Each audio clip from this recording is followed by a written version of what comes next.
Hi guys, welcome back to our channel. আমি অমিত বুঝ। আশা করি বন্ধুরা তোমরা সবাই ভালো আছো, আমিও ভালো আছি।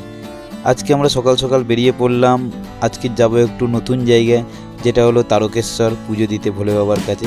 কিন্তু আমি অনেক বছরই হয়ে গেছে যাওয়া হয়নি, তাই বললাম এর বছরের শেষের দিকে একটু পুজো দিয়ে আসি। আমরা আজকে এই গাড়িটা নিয়ে যাব তারকেশ্বরে। এখন বাজে সকাল 6টা। জ্যাকেট পরে আছি, দেখতেই পাচ্ছেন। আর এই হুগলি সেতুতে আপাতত জ্যামে পড়ে গেছি। মোটামুটি যে মনে হচ্ছে টাইম একটু লাগবে। জানি না, এখান দিয়ে 62 দিয়ে 65 কিলোমিটার রাস্তা আছে। ব্রিজে কাজ চলছিল বলে একটু জ্যাম ছিল। ঠিক আছে, এখন রাস্তা মোটামুটি মুভ করছে গাড়ি।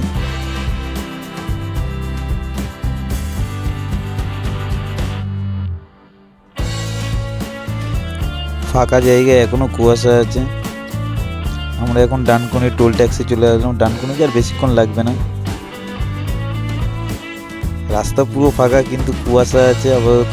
এখনও সকালবেলায় 7টা 7:30 বাজে। এখন মোটামুটি 8টার মধ্যে পৌঁছে যাবো। এই যে তারকেশ্বর, এখান দিয়ে এখনও 22 কিলোমিটার। মোটামুটি 22 কিলোমিটারের মধ্যে চলে আসছি আমরা তারকেশ্বর। রাস্তা এখন খুবই ভালো করে দিয়েছে। রাস্তা এখন ধুধু করছে, পুরো চারিদিকে ফাঁকা। আর দু সাইডেই আলুই চাষ হচ্ছে এখানে, মানে আলু চাষ হয় এই এরিয়াটায়। পুরো ফাঁকা রাস্তা, আরামসে যাওয়া যাচ্ছে ভালো। আর আমরা একদম সকাল সকাল বেরিয়ে পড়েছি বলে কোনো জ্যাম ফ্যাম কিচ্ছু পাইনি। এই তারকেশ্বরের মন্দিরের দিকে ঢুকছি, ডান দিকে গিয়ে একটু সরু রাস্তা আছে। তারপর গাড়ি পার্কিং তো একেবারে সামনের দিকেই হয়, একদম সামনের দিকে পার্কিং আছে, কোনো প্রবলেম হবে না।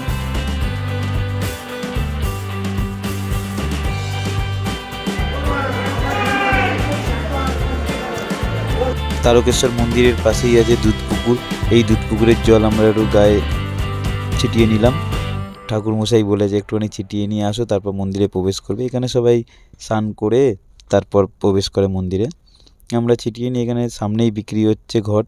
এই ঘট কিনে নিয়ে গিয়ে বাবার মাথায় জল ঢালবো। ওই তো জল ফল ছিটিয়ে আপনাদের ছোট। হ্যাঁ,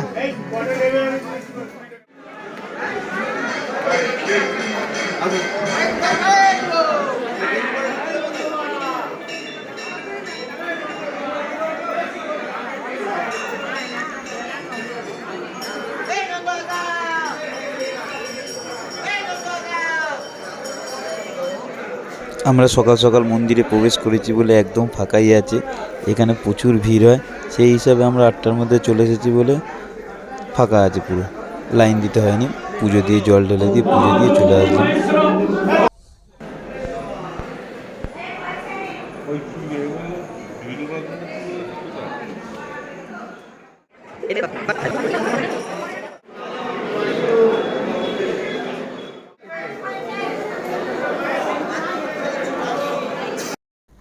যারা যারা কলকাতা দিয়ে বাই কারে আসবেন, তারা তো সকালবেলা আসলে 2 ঘন্টার মধ্যে পৌঁছে যাবেন। এখানে পুজো দিয়ে আরামসে বাড়িও চলে যেতে পারবেন, কোনো প্রবলেম নেই। আর মন্দিরের সামনেই পার্কিংয়েরও ব্যবস্থা আছে, খুবই সুবিধা আছে, কোনো প্রবলেম নেই। আর যারা যারা ট্রেনে আসবেন, তাদেরও তো প্রচুর ট্রেন আছে এখানে। এরও চেক করে দেখতে হবে নেটে, অনলাইনে দেখলেই পাওয়া যাবে। আমরা এই দোকান দিয়ে আমরা নিলাম শ্রী গুরু ভাণ্ডার, খুবই ভালো। ওনার লোকটার ব্যবহারও খুব ভালো। আমাদের পুজো দিয়ে দিল, মানে ঠাকুরমশাই দেখে উনিই দিয়েছে আমাদের। আপনারাও নিজেরা এসে এখানে ডালা কিনে নিয়ে কোনো পান্ডা না ধরেও আপনারা নিজেরাই পুজো দিতে পারবেন। এর কম খরচার মধ্যে হয়ে যাবে।